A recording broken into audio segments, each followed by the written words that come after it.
Ladies and gentlemen, welcome to the content patch for the 8th of November 2012. My name is TotalBiscuit, bringing you around 20 minutes of gaming news and comment. Coming up in the show, DayZ Bounty Mod offers money for kills, Dear Esther's creator Dan Pinchbeck talking about Amnesia, a machine for pigs, is game music all it can be, asks Gama Sutra, Kinect could police who watches films at home, and the opinion of the author of the best-selling Witcher novel series on the subject of CD Projekt Red's games. All is not well in the state of DayZ, it turns out, as a new unofficial mod by the name of DayZ Bounty has been released, giving access to certain servers and rewarding players for kills, as long as they are willing to buy into the server initially. This mod is, needless to say, entirely unofficial, and it is most assuredly not endorsed by the Bohemia Interactive or the DayZ development team. In fact, it is actually quite the opposite. Reports from VG247 indicate that the Bohemia and DayZ team are looking to halt all development of the fan project and, quote, will be contacting the authors of the DayZ Bounty website directly over the coming days to ask that they cease their activities in their current form. As to why they're looking to do this, they explained a couple of reasons. They first believe that commercially exploiting the small additions to DayZ undermines the work done by the original team. They do not support creators putting a cost on modifications for DayZ and Arma 2, and they also believe that, quote, the elements of gambling that DayZ Bounty introduces challenges the basic game design aspects that DayZ is built upon. It changes the focus of DayZ from being a creative, enjoyable, gritty gaming experience to a game that is based almost solely on financial gain, and that is not something we want to be associated with. It's just a curious turn of events, really, isn't it? The idea that you would pay for kills and so on and so forth doesn't really seem to make a whole lot of sense within the DayZ environment, although if you've been monitoring the game over recent months, then perhaps you've seen the evolution away from this whole idea of survival against a zombie horde and into a game that appears to be absolutely chock full of griefers and hackers hunting down human players with a vengeance. This is not exactly what people wanted when they first started up with DayZ. They were looking for a survival experience. They would have to band together with others in order to survive. Of course, the trust element was part of that. There could be traitors, there could be people who are willing to kill you for your loot because it gives them a better chance of survival, but lately it seems like DayZ has been nothing but players killing other players for loot and their own survival. And honestly, a deathmatch game with zombies in the background, I imagine, is not quite what Rocket Hall was looking to create when he started off with DayZ. The whole thing grew wildly and perhaps got so much out of control that I have to wonder if the Bohemia Interactive team and, of course, Rocket Hall's DayZ development team can keep up with what the players are doing with their game and whether or not they can actually alter it in order to encourage more cooperation and less ganking. More to the point, do they even want to? Would they just prefer that the game continued its natural evolution without any interference, because who knows where it could go from there? It's dangerous to intervene with the current state of the metagame when it comes to any particular title, because if you knee-jerk react to it, then you can end up causing way worse problems, as we've seen in competitive games such as League of Legends and, of course, StarCraft 2, where it's happened on more than one occasion. I'll update you on this story when we hear from the DayZ Bounty development team. Dan Pinchbeck, one of the designers of Dear Esther, now working on Amnesia, a machine for pigs, along with Frictional Games, has been talking a little bit to Game Informer on the subject of the Chinese Room's role in the development of the upcoming sequel to the best-selling horror game Amnesia: The Dark Descent. Dan was asked as to the Chinese Room's role when it comes to the development of this particular game, and he explained that Frictional Games is taking an executive production role, so they're paying for the game, and then the guys from the Chinese Room are going off and making it, which is a really interesting thing to see, considering that Frictional has been considered for the longest time to be an indie developer, and they tend to get everything done themselves, so it almost seems like to some degree they are outsourcing this a little bit. Dan describes the fact that the Chinese Room is responsible for an awful lot of the level design. He says that every few months we drop a bunch of levels on them, they give extensive feedback, and then they work through the crazy process together. So it seems like a lot of the dog work might be being done by the Chinese Room, but Frictional does appear to be still very much connected with the project, which is fairly important, I would say. Those of you who played Amnesia know for a fact that it was an incredibly atmospheric game, and if you wanted the sequel, you would prefer, of course, to see the same people be involved in it. Dan went on to explain a couple of changes in the new game, including the fact that the enemy AI will be significantly tweaked to act in a more unpredictable fashion, which will hopefully increase the scare content. He hasn't really talked about anything else. In fact, they're keeping an awful lot of it under wraps, aside from the setting, which will be Victorian in nature, so expect a lot of steam and a lot of brass. If you are interested in the development of A Machine for Pigs, then I would suggest that you go and read the full interview because it is rather interesting. As regards to Chinese Room's involvement in it, it doesn't worry me too much. I mean, they did make Dear Esther, which personally I greatly disliked, and it's interesting to see Dan's perspective on that particular title because he does genuinely believe that there was an awful lot of interaction within the game without there actually being gameplay interaction. The idea that the player is constantly challenged by the visual elements and, of course, audio elements on the screen, is trying to figure everything out. Now, I'm going to say when I played it, I was personally trying to figure out why the hell I was wasting my time with it. As regards to them being involved in A Machine for Pigs, I'm okay with it on the basis that they created some really cool environments in Dear Esther. And yes, there was some atmospheric stuff in there, without question. As regards to them making a real game on their own, I'm not really so convinced about that, but if they're involved heavily with Frictional, and Frictional are providing very much a guiding hand, then I'm not too concerned about this upcoming title. If you've got some spare time today, then I would highly recommend that you go and read the very lengthy feature on the subject of video game music over on Gama Sutra. The link is, of course, in the description below this video. It's a really great article, and the reason being that it goes through the various techniques that are used in film scoring, video games, even actually refers to opera on several occasions, and it talks really about the use of music and how it can be used to properly score and set the action in place. It's a tricky thing indeed, of course, because when you watch a film, the film is clearly going to be shot from a particular angle. Particular things are going to happen at a particular time, and while of course games are chock full of cutscenes, can you also utilize music in order to make the actual action feel good without overly scripting it? It's a tricky one, to say the least, without question. This article goes into great depth indeed on the subject of this one. It's very much a debatable topic, honestly, and I think it's something that can generate some hostility among purists, especially old school, basically because the way that music has evolved is very, very similar to the way that graphics have evolved. On 8-bit systems, music was very, very basic indeed. On 16-bit systems, it got more complex, and then essentially once the CD medium came into play, suddenly you could have whatever music you wanted because you could provide a recording. Started off, of course, with Red Book audio, and then we've gotten to the point where music has actually gone as far as it possibly could technologically. It sounds as good as it can really be.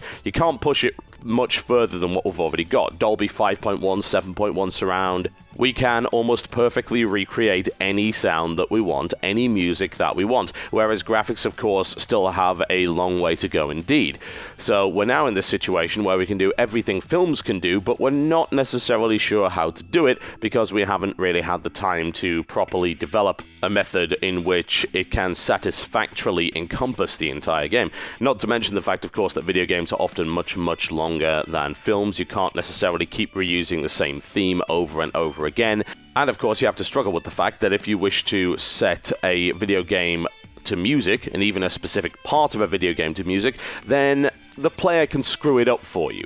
You can't necessarily time it out completely because you have no idea how long it will take the player to go through it, and when it comes to cutscenes, that is not really what games are all about.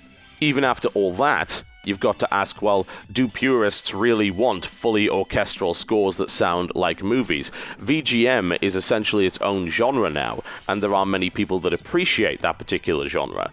video game music can be somewhat unique in places. It can use themes, it can use even instruments and different kind of synthesized sounds, which are very different to other kinds of genres. There was also a great deal of appreciation for the lo-fi classic video game themes, such as, of course, the Mario theme, Sonic, Street Fighter, Streets of Rage, Golden Axe. There are many examples of absolutely fantastic music, and more often than not, a game will choose to go down the route of the retro sound. We are certainly stuck in a very curious paradox situation, but I've got to say that this article is very much worth reading because it's going to teach you about a lot of different methods for which to develop the overall sound of films and video games and present them to the audience. Information has emerged about a patent which was filed by Microsoft and published on the 1st of November 2011 for technology that could detect and limit the number of users viewing a piece of content. Now, if you were to look at this article and try to figure out what exactly it was, the first thing you'd probably assume is this was technology for the Kinect, and I wouldn't blame you for saying that. The reason being, of course, that this technology is designed to detect how many people are in the room within viewing distance of a particular piece of content. And of course, the only way to do that would be with a camera, something like the Kinect imaging sensor, which can cover the vast majority of a room fairly accurately indeed. Now, this doesn't necessarily mean that your Kinect is going to suddenly start spying on you, so stop panicking on that particular issue. The whole technology is, in fact, designed in such a way as to be licensed out for various different pieces of next-gen technology, of course, including television set-top boxes and potentially the next generation of gaming consoles. And the gaming console is, in fact, mentioned at some point during this rather lengthy patent.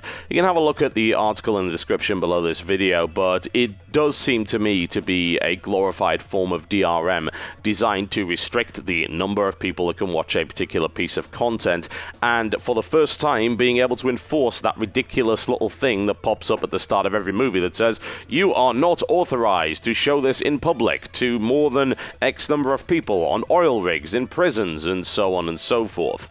Well, you know what really irritates me? That someone would actually go that far when it comes to DRM to enforce something so ludicrous, so ridiculous, and enforce so much control on a particular title. And I have to wonder, well, what's next? Could this in fact be used to specifically recognize the people that own a copy of a video game so that this copy cannot be lent? You just can't give a game to another person. You can't loan it to a friend.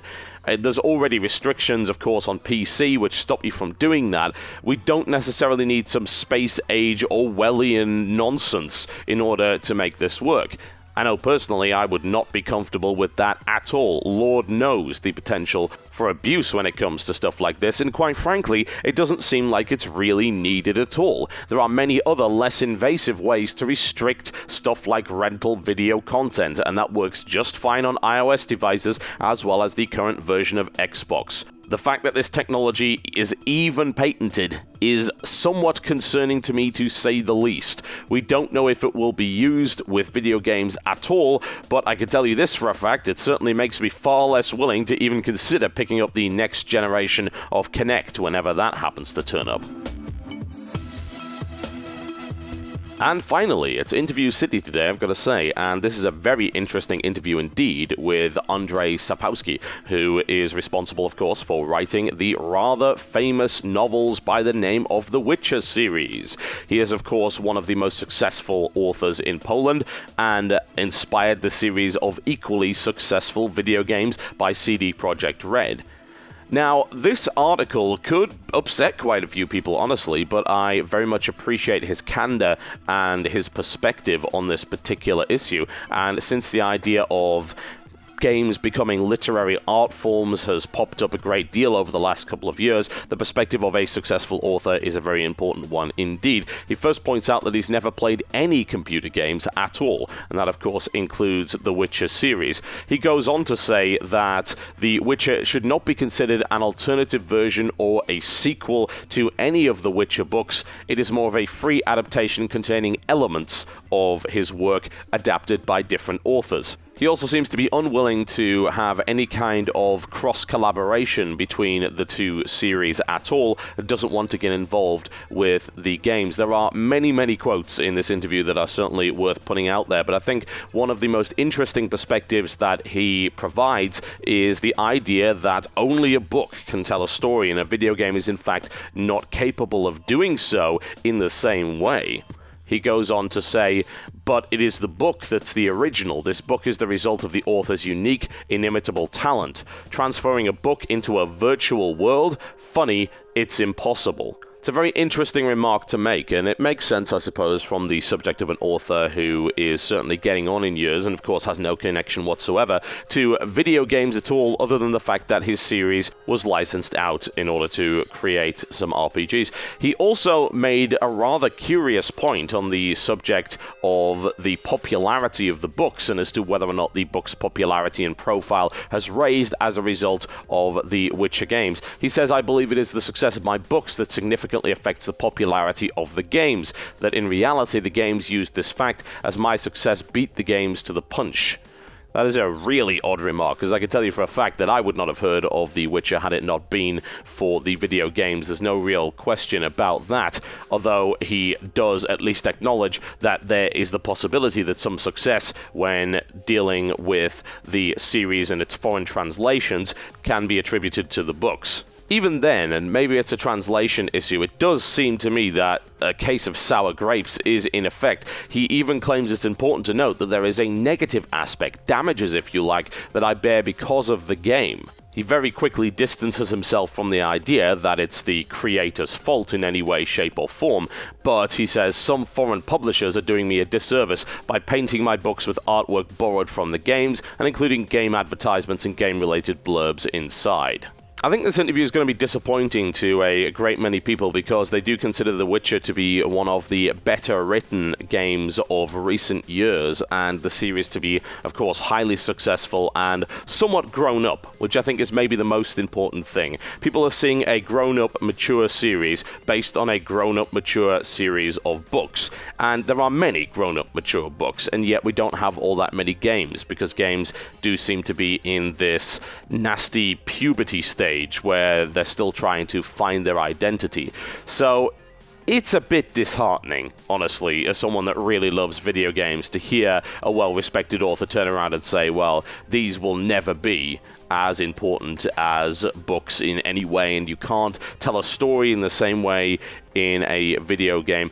Now, I'm not saying he's wrong. He has a hell of a lot more literary experience than I will ever have, but I think probably the most important thing to conclude is that you're probably right. You can't tell a story in the same way, but that doesn't mean that you can't tell a story in an equally interesting way, but delivered in a different medium and utilizing different storytelling mechanics and devices. I think that's very possible indeed. As regards to cross-collaboration between the two series, I honestly don't even find it necessary. I don't think it's that important at all. It's clear that both the games and the books are doing extremely well. The games continue to take influence from the books. It doesn't look like the author needs any help whatsoever when it comes to creating his novels. So best of luck to him, and hopefully the Witcher series continues to be interesting. But of course, this article is definitely worth reading in full. I can only summarize certain parts for you here on the show. The link is, as always, in the description below this video. Thank you very much, ladies and gentlemen. That rounds up the content patch for today.